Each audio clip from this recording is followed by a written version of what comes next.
Bismillahirrahmanirrahim. Assalamualaikum warahmatullahi wabarakatuh. Alhamdulillahirabbil alamin. Nahmaduhu wa nasta'inuhu wa nastaghfiruhu wa na'udzu bika min shururi anfusina wa min sayyiati a'malina. May yahdihillahu fala mudilla lahu wa may yudlil fala hadiyalah. Allahumma shalli ala sayyidina Muhammad wa ala ali sayyidina Muhammad. Rabbi shrah li sadri wa yassir li amri wa hlul 'uqdatam min lisani yafqahu qawli. Alhamdulillah, ma'asyiral muslimin wa zumratal mu'minin, hadirin dimanapun Anda berada. Segala puji bagi Allah yang patut kita haturkan, karena atas berkat rahmat, nikmat dan hidayahnya lah kita bisa berkumpul kembali, bertemu kembali dalam pertemuan kali ini yang dalam rangka melakukan salah satu kewajiban kita, yaitu thalabul ilmi. Salat serta salam semoga tetap tercurahkan kepada junjungan kita Nabi besar Muhammad sallallahu alaihi wasallam yang senantiasa pasti kita harapkan syafaatnya kelak di yaumil qiyamah. Masyarul muslimin wa zumratal mu'minin, hadirin pemirsa dimanapun Anda berada.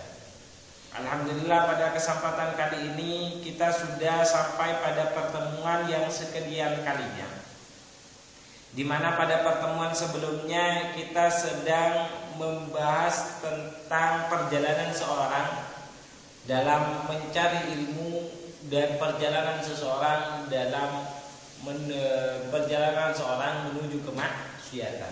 Jadi dua perkara, perjalanan seseorang menuju mencari ilmu dan perjalanan seseorang dalam mencari ilmu adalah mencari surga, bermaksiat adalah sama dengan mencari neraka. Nah, sekarang kita masuk pada makalah yang kesekian kali ini yang membahas antara orang mulia dan orang bijak, atau orang yang dikatakan karim mulia, atau hakim orang yang ahli hikmah, atau orang bijak, orang ahli hikmah atau orang bijak. Baiklah, sebelum kita bacakan redaksi kitab dari kitab Naswaihul Ibad ini, terlebih dahulu seperti biasa kita akan membacakan suratul Fatihah, dengan harapan agar apa yang kita lakukan pada pertemuan kali ini dijadikan oleh Allah sebagai ilmu yang bermanfaat dan barokah. Ala diniyah wa lamana wa salafus salih wa susunil muallif hadzal kitab. Al-Fatihah. A'udzubillahi minasyaitonir rajim. Bismillahirrahmanirrahim. Maliki yaumiddin. Iyyaka na'budu wa iyyaka nasta'in. Ihdinas siratal mustaqim, siratal ladzina an'amta 'alaihim ghairil maghdubi 'alaihim waladdallin. Rabbil firli wa liwalidayya amin amin ya rabbal alamin. Bismillahirrahmanirrahim. Wa qad qala al-musannifu rahimahumullahu ta'ala wa nafa'ana bihi wa bi ulumihi fid dini wad dunya wal akhirah. Amin amin ya rabbal alamin. Wal maqalatu utawidahu as-sabi'atu kang kaping 7 iku an Yahya, dan riwayatake saking sahabat Yahya Ibnu Mu'adz kang dadi putra lanange Kiai Mu'adz sinten Yahya radhiyallahu muga ridho sinten Allah anhu anda saking niksa ing Mu'adz utawa Yahya ibnu Mu'adz utawa Yahya bin Mu'adz. Napa sing diriwayatake kalimat ma'aso kalimat ma'aso ila akhirih. Jadi ruwiya an Yahya. Al-maqalatu ma nyatane maqalah ma ila akhirih. Ma'aso ora tau gawe maksiat. Ora tau gawe maksiat. Allah ing Gusti Allah sapa karimun wong kang mulya. Ai hamidul fi'ali tegese wong kang bagus perilakune. Wa huwa utawi karim iku man wong yukrimu kang mulyane sapa man nafsahu ing awak dhewe man bitakwa kelawan takwa wabil ihtirazi lan kelawan ngedoi anil ma'asi saking penggawe maksiat. Wala athar lan ora bakal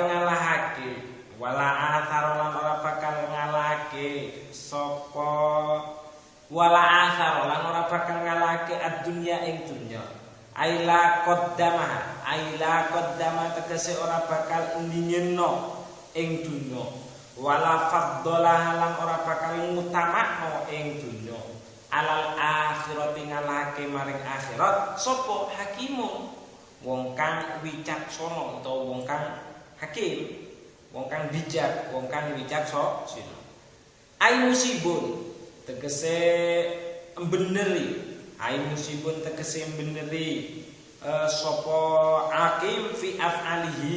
Ai musibun tegese wong kang benerno sapa hakim fi af'ali yang dalam pira-pira penggaweane hakim. Ai musibun tegese wong kang bener fi af'ali yang dalam penggaweane hakim. Wa huwa ala utawi hakim iku man wong yang kang senantiasa usaha nyegah sapa man nafsahu ing awak dhewe man min mukhalafati akli saking oleh nolayanine akale man asalimi kang selamat. Ini adalah perbedaannya orang hakim dan orang karim. Gini, kemarin kan ceritanya gini, saya jelaskan lebih lanjut. Jadi orang yang dikatakan mulia di sini itu adalah orang yang jarang, yang berusaha keras untuk tidak melakukan maksiat kepada Allah. Tapi orang yang bijaksana itu adalah orang yang pekerjaannya senantiasa berusaha mengikuti pekerjaan yang sesuai dengan akal sehatnya. Tuh. Itu namanya hakim. Kalau karim orang yang senantiasa berupaya keras melakukan pekerjaannya dan berusaha untuk tidak melakukan maksiat. Mulia orang itu. Kalau hakim itu beda. Nah, kemarin kan ceritanya gini. Pada makalah sebelumnya dijelaskan bahwasanya orang yang dalam perjalanannya itu adalah menuju ilmu, pada hakikatnya orang itu sedang menuju kepada surga. Ya, karena dengan ilmu yang bermanfaat dia akan mendapatkan pengetahuan. Dengan mendapatkan pengetahuan yang benar, dia akan melakukan kebaikan dan dari kebaikan itu yang akan mengantar dirinya ke surga. Sebaliknya, orang yang melakukan maksiat itu adalah orang yang pada hakikatnya ia sedang menuju kepada neraka atau murka Allah. Jelas. Karena maksiat itu adalah sesuatu yang senantiasa diingkari. Walaupun antara ilmu dan maksiat itu adalah sesuatu yang sama-sama datangnya dari Allah. Cuman yang satu diberikan oleh Allah untuk diupayakan dilakukan, dan yang satu diupayakan untuk ditinggalkan. Nah, sekarang dampak yang akan diterima oleh seseorang yang berusaha keras untuk senantiasa melakukan kebaikan, thalabul ilmi, kebaikan, maka dia salah satunya akan menjadi orang karim atau menjadi hakim. Yang jelas akan menjadi orang yang karim. Siapa orang karim? Di sini kan dijelaskan orang yang pekerjaannya terpuji dan orang yang memuliakan dirinya dengan takwa dan dengan menjaga anggota tubuhnya dari maksiat. Itu mulia orang itu. Karena yukrim nafsahu, bahasanya di sini hamidul fi'al Jadi orang yang bagus pekerjaannya, maksudnya bagaimana? Adalah orang yang memuliakan dirinya dengan ketakwaan. Jadi pada hakikatnya kita melakukan amal ibadah itu adalah tidak lain adalah untuk memuliakan diri kita. Logikanya gini, lek wong taat ibadah, lek wong seneng ngetoi maksiat, otomatis didelok wong liya iku kira-kira disebut wong malik apa wong taat. Mesti disebut orang taat. Dan sebutan mereka orang taat itu adalah bentuk lain dari mulianya diri kita di mata mereka. Berarti upaya kita untuk menjadi orang yang taat itu berarti adalah bentuk lain dari upaya diri kita untuk memuliakan diri pribadi. Jadi adalah untuk memperbaiki diri. Tuh, kalau orang yang karim, itu seperti itu. Orang karim itu adalah orang yang dikatakan mulia, itu adalah orang yang pekerjaannya senantiasa terpuji, orang yang menghiasi dirinya dengan ketakwaan dan menjaga anggota tubuhnya dari perbuatan maksiat. Dan ketakwaan dan upaya menjauhkan anggota tubuhnya dari perbuatan maksiat itu adalah bentuk lain dari upaya dia untuk memuliakan dirinya. Maka dari model karim inilah dia akan menjadi orang yang hakim. Karena karim belum tentu hakim. Nah, ini terus. Kalau orang hakim itu adalah musibun fi af'alihi. Orang yang pekerjaannya senantiasa betul, orang yang bagus pekerjaannya, musibun, benar. Lek karim itu mulya, tapi belum tentu benar. Lek musibun fi'al itu benar. Lek benar itu memastikan akan kemuliaan gitu. Fi'afan wa huwa yamna'u nafsahu. Siapa adalah mereka adalah orang yang senantiasa mencegah dirinya melakukan sesuatu yang bertentangan dengan akal sehatnya. Itu. Berarti orang ini sudah memiliki hati yang murni. Seperti cerita kemarin, apabila hatinya murni, maka pikirannya akan jernih. Nah, dia akan menahan diri untuk tidak melakukan sesuatu yang tidak sesuai dengan akal sehatnya. Jadi dia hanya melakukan sesuatu yang sesuai dengan akal sehatnya. Berarti orang hakim itu adalah orang yang memiliki kemurnian hati, sehingga dia memiliki kemurnian pikiran, dan dari sanalah dia melakukan pekerjaan. Itu orang hakim. Poinnya adalah kalau orang karim itu pekerjaannya terpuji. Jadi terpuji pekerjaannya, baiklah pekerjaannya. Tapi belum tentu benar. Kalau orang musik itu pekerjaannya benar, pasti benar, pasti sesuai, dan jelas itu terpuji. Gini contohnya, di dalam bahasa Jawa itu ada istilah benar, kalau istilah penat. Ketika kita melihat ketika kita melihat botol atau melihat gelas ada airnya di ruangan atau di tempat yang terbuka, apa yang harus kita lakukan untuk melindungi air yang berada di dalam gelas tadi adalah dengan cara menutupnya. Nah, kalau orang karim itu menutupnya, walaupun yang menutupnya itu dengan seadanya.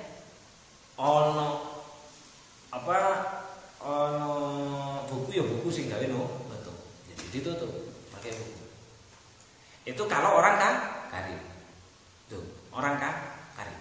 Tapi kalau orang hakim itu tidak hanya menutup dengan buku, tapi berusaha keras mencari tutupnya.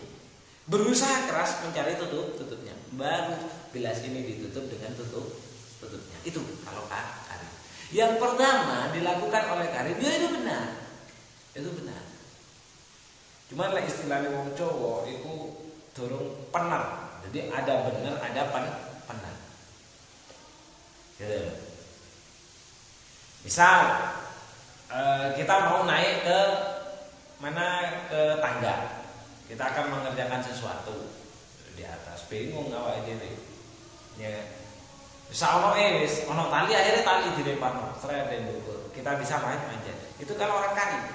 Ya benar, tujuannya akan tercapai. Tapi kalau orang hakim itu akan berusaha keras untuk menggunakan sesuai dengan apa? Berarti yang ketika kita kalau mau naik ke atas, maka kita butuh tangga gitu.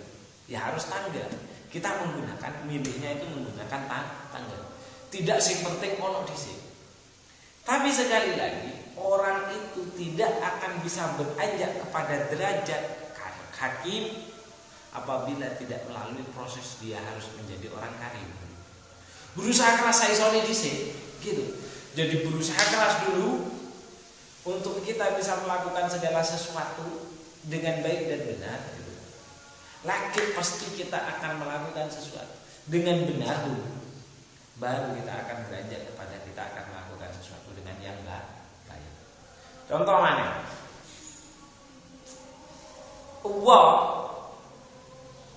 Lek karim iku senengane gampangane ngelakoni perkara wajib. Ora sunah-sunah ora patek. Iku karim itu sudah mulia aja. Tapi lek wong hakim itu dia akan berusaha keras untuk bagaimana dia bisa melakukan sunnahnya.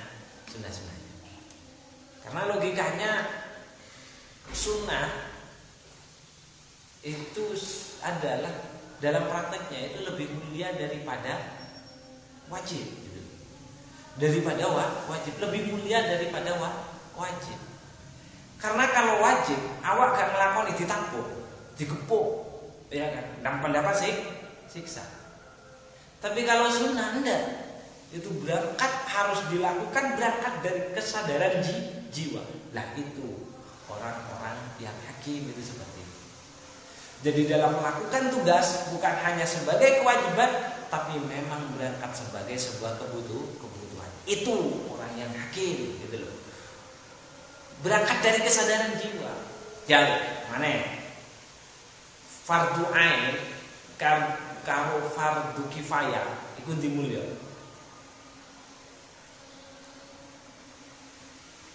Cara penting ku sakjane sing penting ku sing ndi?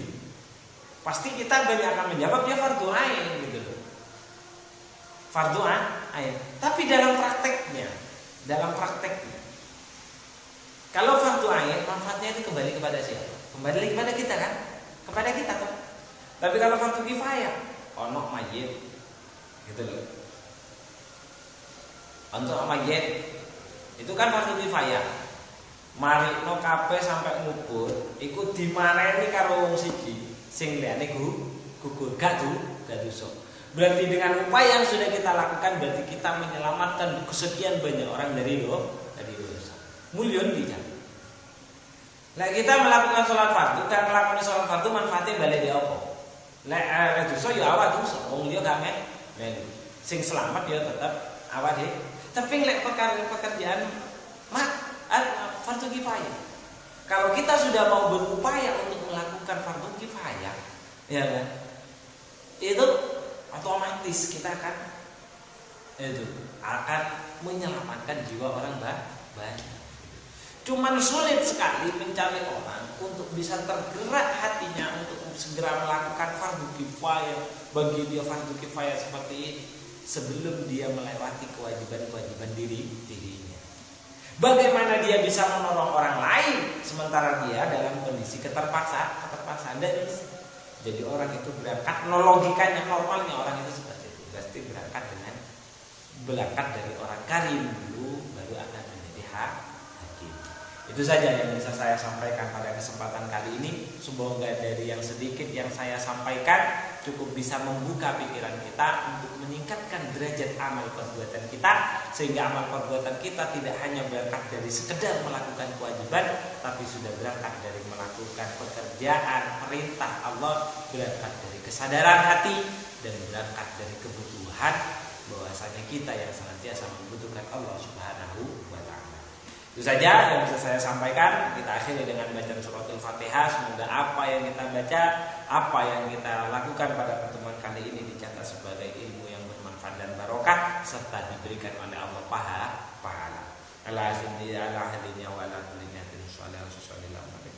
Al-Fatihah. A'udzubillahi minasyaitonir rajim. Bismillahirrahmanirrahim. Alhamdulillahirabbil alamin. Arrahmanir rahim. Maliki yaumiddin. Iyyaka na'budu wa iyyaka nasta'in. Ihdinas siratal mustaqim. Siratal ladzina an'amta 'alaihim ghairil maghdubi 'alaihim waladdallin. Amin. Akhirul kalam, wabillahi taufiq wal hidayah. Assalamualaikum warahmatullahi wabarakatuh.